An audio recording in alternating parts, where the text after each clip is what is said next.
I was being sold before I'd ever known a kiss, before I'd ever known what it meant to be held without fear. That thought burned through me as I stood barefoot on the warped wooden platform inside the Red Vulture Saloon, the dry splinters biting into my soles. The air was thick smoke sweat, and spilled whiskey hung like a curse in the rafters. Laughter rattled like loose bones. Boots scraped coins clinked, and somewhere a harmonica played off key, a cruel little lullaby to a girl's undoing. My name is Clara Bell, 17, orphan, virgin, property.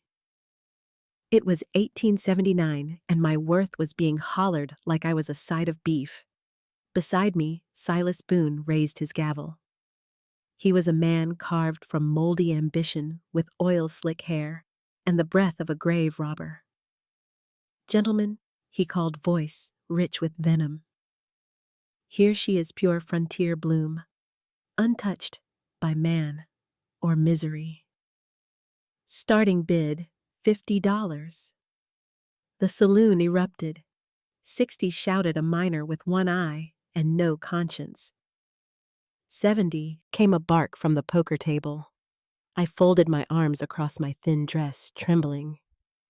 I had known scrubbing floors, hunger, and nights praying into pillows I never owned. But nothing prepared me for being priced by the pound in a room of beasts. Boone leaned in. Your daddy left you more than sorrow, girl. Left you debt. And debt gets paid. He meant the gambling debt. My father, God rest his fool heart, lost everything at Boone's tables and drank what was left. Boone had waited 2 years to come collecting. He said the floor scrubbing was over. Said I could work it off in the back room or take my chances here. 100. The saloon fell into a hush. He stood in the doorway like some forgotten lawman, backlit by the prairie sun. Not tall, not broad, but still. The kind of stillness that comes from grief, not fear. A man who had buried something once. Maybe love. His shirt was clean. His hands were calloused. His eyes gray like a storm coming up the valley locked onto mine. There's my bid, he said again. $100. Boone's gavel hovered. The crowd shifted. That your girl, farmer, sneered a familiar voice. Buck Hartley rose from the corner, whiskey sloshing in his glass. Broad shoulders. Snake grin. A man whose wives never stayed long and whose horses came back with blood on their saddles. He'd once burned a man alive for stealing a fence post.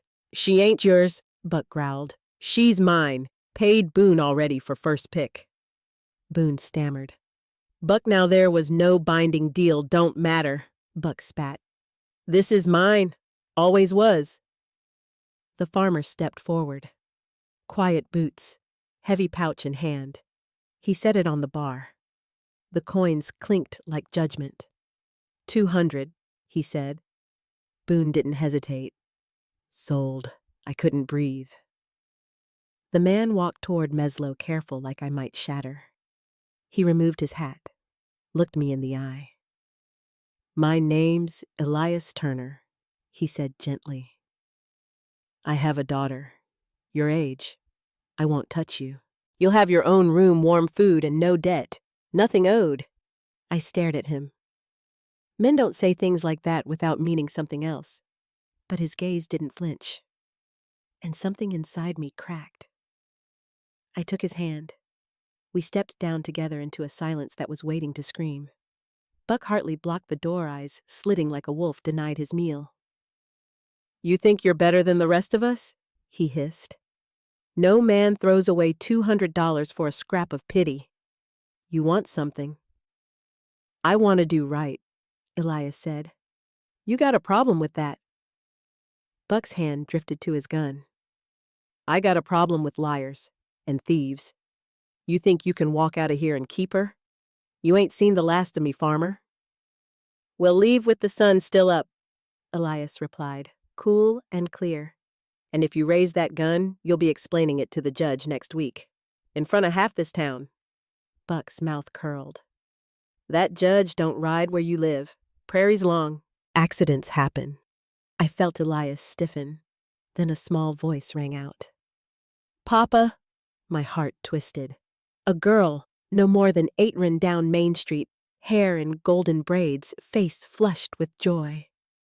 Papa, I found you. Elias turned horror in his eyes. Lucy? He breathed. No! She ran straight into his arms, oblivious to the storm around us. Buck chuckled behind us. Well, well, looks like Farmer Boy brought his little girl to the saloon. Sweet thing, be a shame if something happened to her. I grabbed Elias' sleeve. He's going to use her. Hell do anything. Elias shielded Lucy with one arm and stepped in front of me. And in that moment, I saw the terror in his eyes, matched only by the steel behind it. This wasn't about a girl anymore. It was about a man trying to protect everything he loved, and the devil waiting to take it all. Lucy's small fingers curled into the fabric of her father's shirt, anchoring herself to the one thing in this world she trusted. I stood just behind them, heart-thudding pulse in my ears. The street was still the kind of stillness that comes before a prairie storm, dry air, tense silence waiting for something to snap. Buck Hartley stood 10 paces away, his boots rooted like tree stump spurs glinting beneath the setting sun, his mouth twisted into a sneer. Last chance, Turner. Leave the girl, take your brat and walk away. That's the best deal you'll get. Elias didn't move, didn't flinch. She's not a deal. Buck took one slow step forward. She's debt. Boone's debt is my debt. That makes her mine. My throat clenched at the sound of that word. Mine.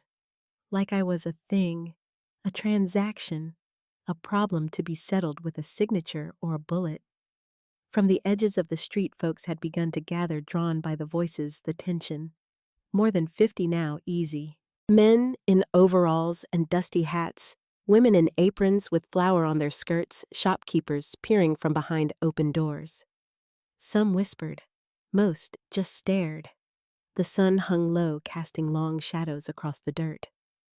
One of those shadows was mine, stretched thin behind me, like I was already being pulled into the grave. Lucy looked up. Papa, who is he? Elias bent slightly, shielding her with his body.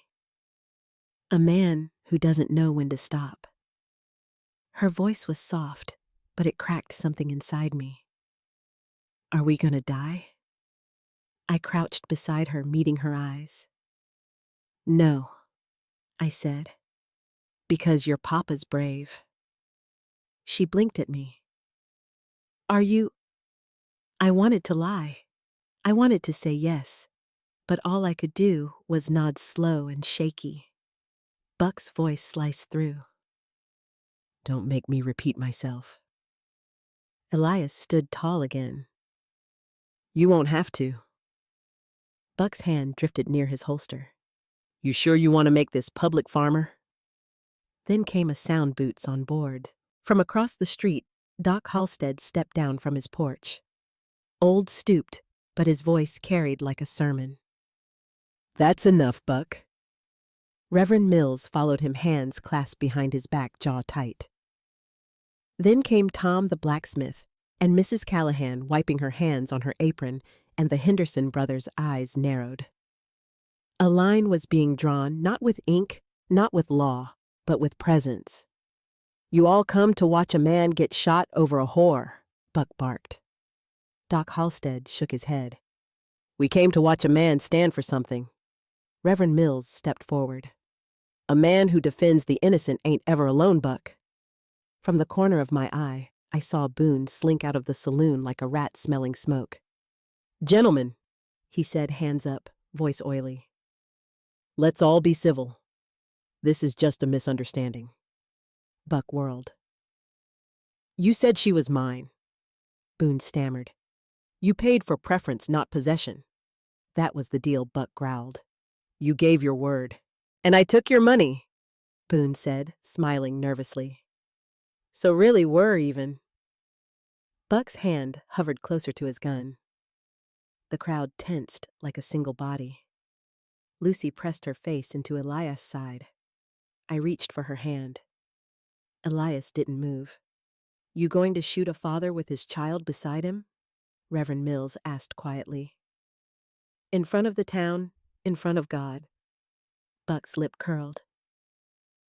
I've done worse. Elias' voice came low and calm. Then do it. Silence. Even the wind stopped. Draw, Elias said. Right here, right now. And let every soul here carry the story of who pulled first. For one terrible second, I thought Buck would do it. His fingers twitched. His jaw locked. Then he laughed, the kind of laugh that makes the back of your neck prickle. You think this is over, Turner? You think the road ends here? He backed away one step at a time. There's 8 miles of prairie between here and your farm. A long road. Accidents happen. And then he was gone, swallowed by the shadows of the saloon. Doc Halstead walked to us, slow and steady. You best go. He won't wait long. Elias nodded. Well, ride fast. He lifted Lucy into the saddle and looked at me. For a moment I hesitated, not from fear, but from something deeper. Something I hadn't let myself feel in years' trust. I took his hand. He pulled me up behind him. We passed through the crowd, in silence. No one spoke, but their eyes followed us. Something had changed. Not just for me, not just for Elias, for the town. Lines had been drawn, and someone finally had chosen to stand on the right side of them. Still, I knew Buck Hartley wasn't finished. He wasn't the kind of man who let go of grudges. And the prairie is a big place to get lost in, or buried. I used to think the loneliest place in the world was the edge of my father's porch, watching stagecoaches rumble past without stopping.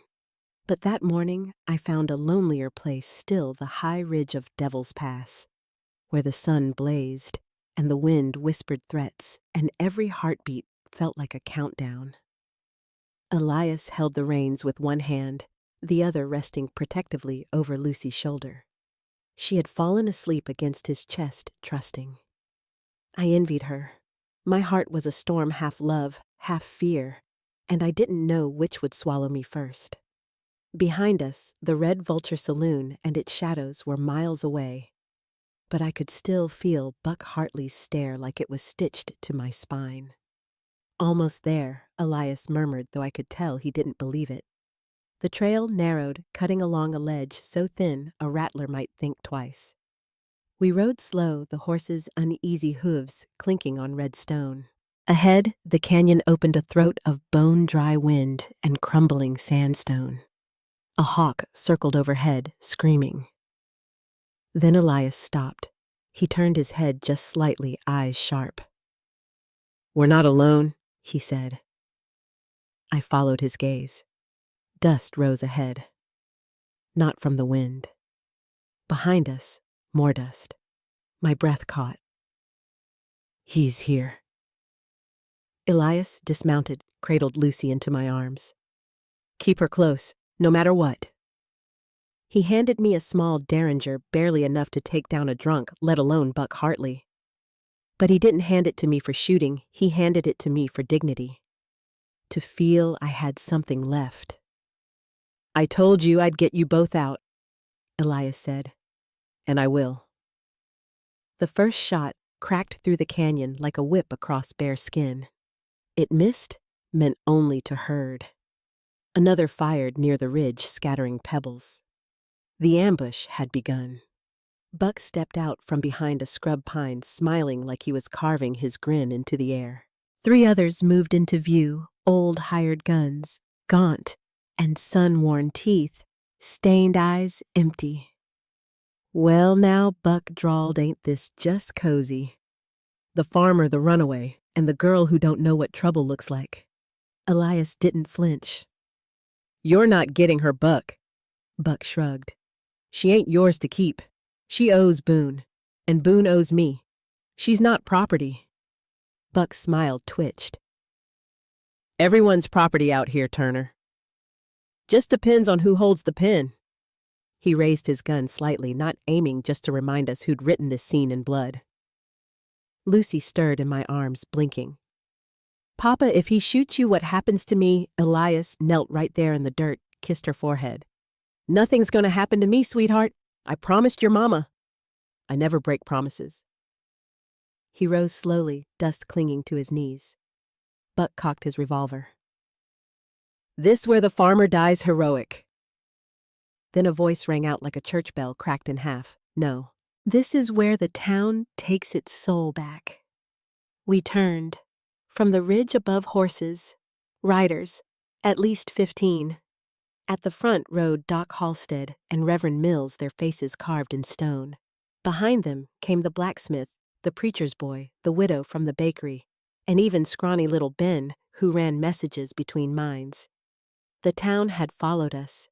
They came with pitchforks, rifles, and conviction. More than weapons, they carried witness. Buck hesitated. He turned slowly, his eyes scanning the hill, the bodies, the judgment. What's this, a choir? No, Doc Halstead said, drawing his pistol. A jury. Buck snarled, and for a moment I saw the boy had once been, scared mean, looking for someone to crush before they crushed him. Put it down, Buck, Reverend Mills said, or you won't see the inside of any courtroom. The wind held its breath. Buck's finger twitched. Then he laughed, a broken, bitter sound, and holstered his gun. I'll be back, he spat. You can't change the whole damn West with one parade of cowards. No, Elias said. But we can start here. Buck turned mounted and vanished into the dust. I exhaled for the first time in what felt like years. Lucy looked up at me. Are we safe now? I smiled, though my hands still trembled. Safer than we were yesterday. Elias took my hand. His touch was warm, solid, alive. Behind us, the townsfolk gathered in a quiet circle, not to cheer, but to witness. They'd come not just to protect us, but to protect something in themselves, something they thought long gone. That day at Devil's Pass, a new line was drawn. Not in blood, in choice.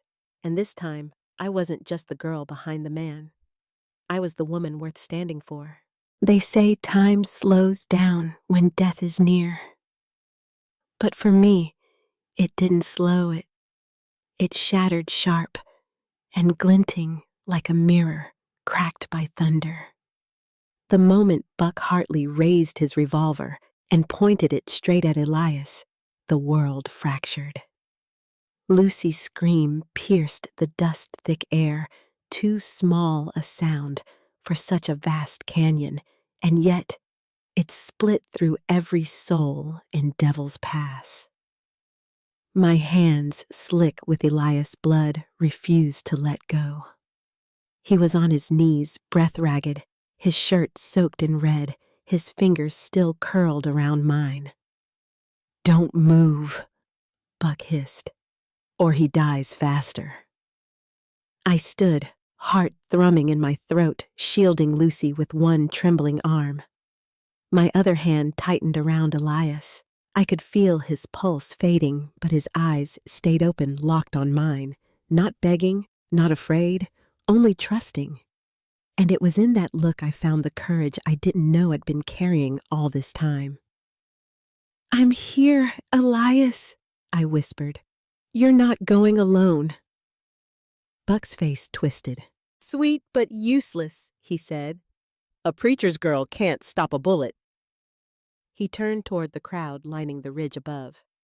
You hear that, folks? No sheriff, no rules, just a girl, a gun, and God nowhere to be seen. That's when the wind shifted, and with a sound, faint, familiar, a creak. a saddle, a boot and a stirrup. Buck froze. From the far side of the canyon trail, a lone rider emerged from the dust, a figure cloaked in dusk and memory. Jesse Moore, the man who once ran with Buck.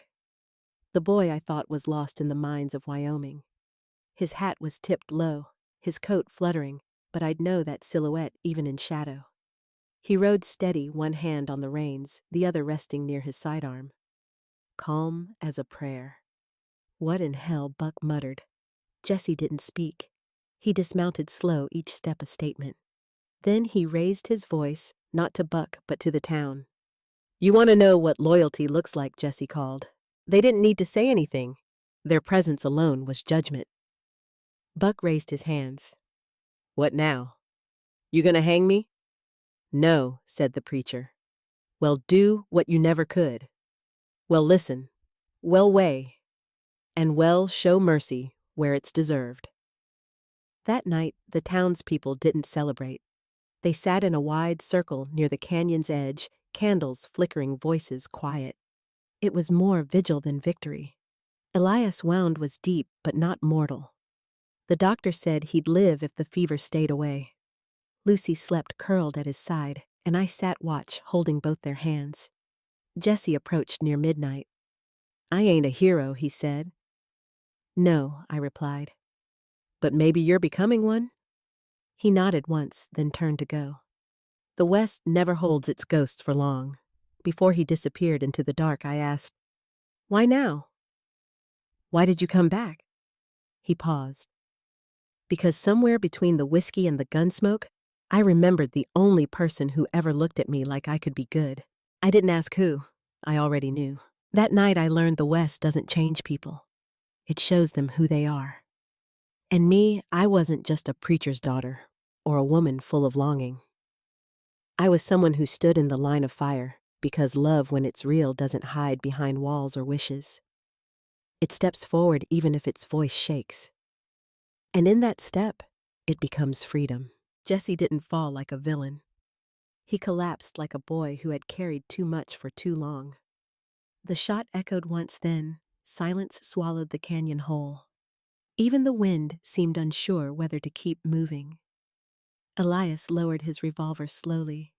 His jaw clenched, not from triumph, but from the unbearable weight of what had just happened. Lucy whimpered into my skirts, and I knelt to hold her tight, her small body trembling against mine. My heart beat so loud it hurt, but not just from fear, from knowing something had just shifted in the soul of our town. And maybe in mine, too. Buck Hartley was gone, just like that. And yet the real ghost still lingered. The preacher's voice broke the stillness with the first trembling note of a hymn, "Shall we gather at the river?" He sang not for victory, but for mercy. Slowly, voices joined his hoarse minor shopwomen in aprons, even children too young to understand the depth of the moment. I stood up, Lucy's hand still in mine. Elias had knelt beside Jesse, who was coughing blood but alive. The old doctor hurried forward with his worn leather bag, hands practiced but trembling. Elias murmured something to Jesse. I couldn't hear the words, but I saw the regret in his face. Jesse looked up at him with pain not only in his side, but in his soul. "I thought there was no other way," Jesse whispered. "There always is," Elias answered, voice rough. "We just forget we're allowed to choose it." People had begun to gather close now, closer than they ever had when Buck was alive. For once, no one was pretending anymore. And maybe that's why I stepped forward. Not because I wanted to speak, but because silence had been our crime for too long. My voice quivered at first. This boy nearly died today. And not just because of Buck Hartley, but because of the silence we've all kept. The things we saw and didn't stop. The things we felt, but never named. 50 faces stared at me, some ashamed, some stunned. For the first time in years, I felt I could tell her yes. That night, the saloon burned. Not in anger, but in ritual. The whole town gathered, even the ones who used to drink there. We took pieces of wood and ash and placed them in a box, marked it with the date, as if to say, we remember, and we are done with it. Later, under a sky full of stars, Elias and I sat outside the cabin. Lucy slept curled beside the fire. "You spoke like fire today," he said. "I think it was just the truth catching up to me," I answered. He smiled, not wide, but warm, like a sunrise that doesn't need to impress. "I've been wanting to say something," he said, "but I didn't know if you were still running." I met his eyes. I admitted, but I think I stopped today. He reached for my hand, rough and calloused, and held it like it was something sacred. We didn't speak of love, not out loud, but it was there in the silence between us. Not the kind of love that rescues or owns. The kind that sees, that stays. I watched the last embers drift upward like prayers, and I realized something I hadn't dared believe before. I was no longer afraid of being seen. They say the desert remembers everything, but maybe it also forgives. Wed bled, wed burned, wed begun again, and this time, wed build it right. In the dust and silence of the Wild West. Clara Bell's story reminds us that real strength often comes not from the trigger of a gun, but from the courage to love, when it's risky to forgive, when it's hard, and to stand firm when your voice trembles. Each character we met, Elias, Jesse, even Buck, carried burdens shaped by the systems and scars of their time. But in the end, they all faced a choice: remain prisoners of the past, or step into something truer. This tale isn't just about frontier justice or romance under a western sky. It's about you and me, about the quiet moments when life demands more than survival. It demands meaning. Whether you're a father protecting your family, a woman reclaiming her voice, or a once-lost soul trying to do right before it's too late, the West teaches us something sacred. You are not too old to change, not too broken to rise, and never too far gone to love deeply, live bravely, and leave behind something better. Let Clara's voice echo in your own choices, not just in the big moments, but especially in the small ones. That's where redemption starts. You've just heard one powerful story, but many more remain untold. Click to discover more raw, gripping, deeply human tales from the Wild West.